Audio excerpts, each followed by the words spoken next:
How's everybody doing tonight? Good. Oh, thank you. My name's Mike Connolly. I'm kind of new to stand-up. A lot of people say your first time's performing stand-up or kind of like your first time's having sex. But I really don't feel comfortable about talking about my days as an altar boy. People don't like to laugh at that joke, but it's okay. I was a priest for a while. Well, a night really. Halloween. I wanted to be as scary as possible to children, but I couldn't be Michael Jackson. Because I'm too black. Speaking of which, Michael Jackson's passing was tragic. Very sad. Actually, Michael Jackson's passing was interesting because I feel that we, as Americans, will remember him as the second very famous white guy that died, that we all idolize. That was actually black. The other being Jesus. And if you don't believe Jesus was black, here's the way I see it. He was born under poor circumstances and he never met his biological father. And at the age of 12, he was pounding wine and formed a gang. The Apostles. At the age of 30, he was executed by an all-white jury under questionable circumstances. He was either black or from Texas, but I wouldn't want to sully his name any further. I told my dad that joke over breakfast the other day, and he said, "Son, I'll pray for you." I said, "Dad, you're silly. It's 9:30. Jesus isn't up yet." Plus, he has a court appearance or something. I've always considered my Irish Catholic faith, the whole Catholic guilt complex, the most Irish thing about me. My friends say it's my alcoholism. My girlfriend says it's my 2-inch cock. I'm just kidding. I don't have a girlfriend. Last girl I dated seriously was my freshman year in college, but there was this big intellectual disconnect. The first test that I ever failed was the first she ever passed. It was for HIV. It was the only positive thing in our relationship. Things haven't improved much post-college for me. I realized how sad my life was a couple weeks ago, because I buy everything in bulk. About a month ago, actually, I bought a box of 100 condoms and a gallon of hand lotion. I've never opened the condoms. I've replaced the hand lotion 4 times.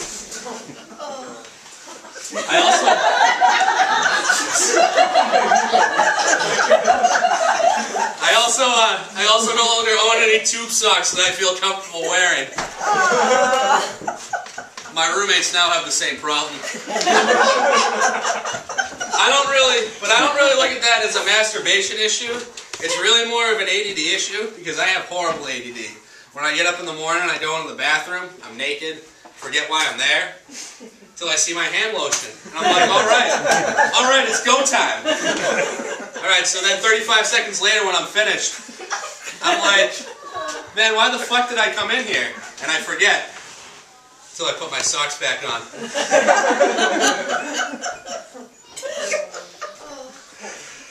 My love life has hit the lowest point. I'm at that point where, with my pornography, I've hit that point in the relationship where when I get home at night, I go into bed to masturbate, and my porn just looks at me and says, "We never talk anymore." A couple of weeks ago, I made the mistake of coming home from work early. I walked into my house and I found my roommate sitting in my favorite chair, jerking off to my favorite porn film. It was like, "You cheating fucking whore." I've never been able to watch Blacks on Bonds 5 again. It's funny how after you break up with somebody, whether it be a person or pornography, how everything you see reminds you of them. My easy chair, tissues on the table next to it, the stains in my bed. Sad, sad, sad days for me. I've always figured it's all... This is much more awkward to my entire family than another one.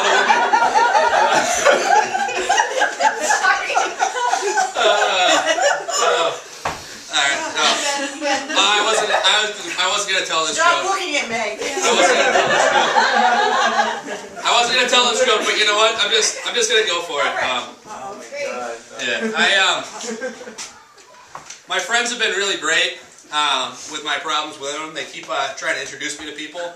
But I really get nervous because they always talk me up. They say, "Hey, I have a friend, Mike. You'll love him. He's really funny." that puts a lot of pressure on me. A couple weeks ago, one of my buddies that works at a restaurant introduced me to the chef there. He's like, yeah, it's my funny friend Mike. And I felt like I had to tell a joke. So I'm like, pleased to meet you. Forgetting, of course, that puns are the best form of contraception available on the market today. But she really went for it. Like, we hit it off, we had dinner. I think it helped a little bit, she's a little bit older. We actually went back to her house, and as soon as we walked through the door, she dropped to her knees and unbuttoned my pants. And if you're a guy, you'll relate to this. If you've ever had a woman do that in front of you, drop to her knees and unbutton your pants, it feels kind of like Christmas morning. Certainly reminded me of Christmas morning when I was 6. He's gonna tell him. I really wanted a Sega Genesis. I rushed down the stairs, opened up all my presents, no Sega Genesis, just socks and underwear. I'm like, what the fuck? My parents said, Santa knows what you really want. I said, maybe next year I'll wait for Santa with a fucking gun. Well, this kind of reminded me of that because she dropped to her knees and she's like, Mike, your dick is so soft. It reminds me of my grandson's bottom. Do you use Jergens? And I'm like, fucking grandson, what the fuck? This also reminded me of Christmas. Not so much that year, but the year after. I decided to wait up for Santa. And I thought I heard them because I heard some noise from my parents' room. I kicked the door open and I discovered 2 things that day. Yeah, go ahead, tell her in front of us. I discovered 2 things that day. When a woman says something, it doesn't always mean the truth, because I heard somebody cry out, come down my chimney, Santa. I also learned that if you're going to interrupt a blowjob, it's much better if the person chasing you has his pants around his ankles. Yeah. People just cringe at that joke. Yeah. Santa, blowjobs, parents.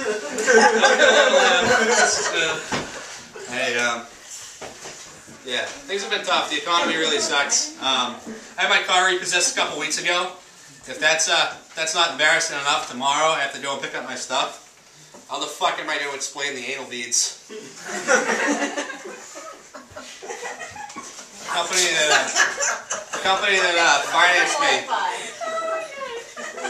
that financed me, they keep threatening to sue. They keep telling me they're going to take all of my worldly possessions, and I'm like, that's fine. Here's $11 and a trash bag full of socks, never worn, only used once.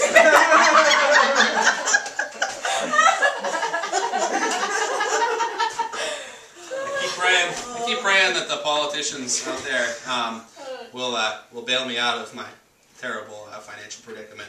But every time I turn on the news, all I see is Sarah Palin. And every time I see Sarah Palin, I'm reminded of Adolf Hitler. Not because I think that Palin is Hitler, because she's worse, but because every time she's ever on the news, the people that are talking about here feel like they have to say something nice about her. Much like with Hitler. Like during the 30s, they used to say with Hitler, well, Hitler got all the trains to run on time. All the trains are running on time now in Germany. That's never happened before. It's great. I'm like, of course the fucking trains ran on time. They only carried people in one direction. If you want to escape the fucking concentration camps, you really had a fucking hell of a surprise trying to get away from those. That's pretty much all I have for my act. I've kind of cut the other